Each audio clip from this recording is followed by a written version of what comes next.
చూడొచ్చంటారు ఇది. ఈ ఛానల్ లేదు ఏం లేదు. ప్రభుత్వం నడపడానికి ప్రస్తుత ముఖ్యమంత్రికి కావడం లేదు. ఏం చేయాలని ఏం చేయాలో అర్థం కాక ప్రజలకు ఇచ్చిన హామీలు అమలు చేయలేక డైవర్షన్ పాలిటిక్స్ని గత 2 సంవత్సరాలు ఎంచుకున్నాడు. ముందేమో కాళేశ్వరం 1,00,000 కోట్లు అన్నాడు, దాని నిర్మాణానికి 1,00,000 కోట్లు కాలేదు. తర్వాత ఈ ఫార్ములా అని అన్నాడు, ఈ ఫార్ములా లేదు అటు ఇటు నదులనే అని. అసలు మంత్రి హోదాలో కేటీఆర్ గారు ఏం చేయనీకి ఉండదు, అధికారుల చేతుల్లో ఉంటుంది. అధికారులు ఈ ఫార్ములా వల్ల లాభాలు వచ్చినాయి, హైదరాబాద్కి మంచి బ్రాండ్ వచ్చింది తప్ప అది దొల్లా కేసే లొట్ట పీస్ కేసే. ఇప్పుడు రీసెంట్గా మళ్ళీ మొన్న ఈ మధ్య ఫోన్ ట్యాపింగ్ అని 2 సంవత్సరాల నుంచి వాయిస్తున్నారు. గత 2 రోజులుగా మినిస్టర్లు వేసి మంత్రులు ముఖ్యమంత్రి ఇక వాళ్ళకి ఏదో సెటిల్మెంట్లు కాదు పంచాయతీలేని బహిరంగంగా ఎన్టీవీ ఏబీ అని అనుకుంటే ఏదో పెద్ద పెద్ద వార్తలు వచ్చినాయి. లీక్ చేసుకుంది వాళ్ళే, వేసుకుంది వాళ్ళే, వాళ్ళ కొట్లాడలంతా బయట పెట్టుకుంది వాళ్ళే. ఆ కొట్లాడలలో మెయిన్ ప్రధాన కారణం సింగరేణిలో ఒక ఒక కాంట్రాక్ట్ కోసము కొట్లాడుకున్నట్టు తెలిసింది.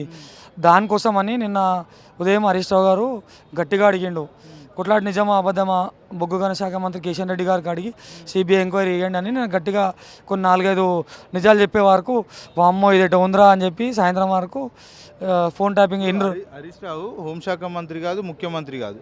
టెలిఫోన్ ట్యాపింగ్ సంబంధించి ఆయనకి ఏం ఉంటుంది బాధ్యత? ఎందుకు ఆయన మీద విచారణ పేరుతో ఇబ్బంది పెడతా ఉన్నారు ప్రతిసారి కూడా, ఎందుకు అనుకోవచ్చు?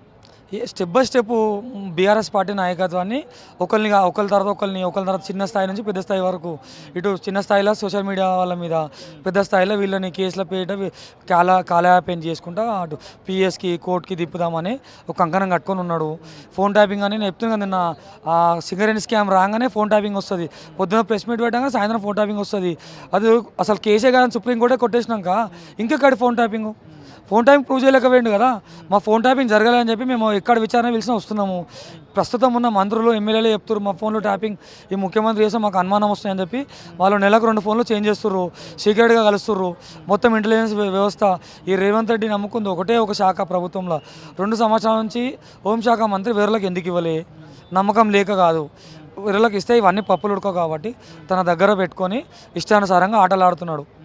హోంశాఖ మంత్రిగా నేను సమర్థవంతంగా పనిచేస్తున్నానంటూ రేవంత్ రెడ్డి చెప్తా ఉన్నాను. నిజంగానే సమర్థవంతంగా పనిచేస్తున్నాడా? ఆ పదవికి న్యాయం చేస్తున్నాడా? అవును ఎందుకు చేస్తలేడు? నిరుద్యోగులకి హామీలు ఇచ్చిండు, సంవత్సరంలో 2 లక్షల ఉద్యోగాలు ఇస్తాని వాళ్ళ మీదకి 1000 మందిని పంపిస్తున్నాడు. సమర్థంగానే పనిచేస్తున్నాడు. నిరుద్యోగులని కట్టడి చేస్తుండు, రోడ్ల మీద రాకుండా, నిరసకాలన రోడ్డు మీద రాకుండా కట్టడి చేస్తుండు.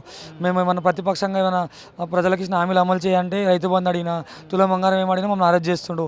సమర్థవంతంగా పోలీస్ శాఖను అంచివేయనికి వాడుతున్నారు తప్ప ప్రజలకు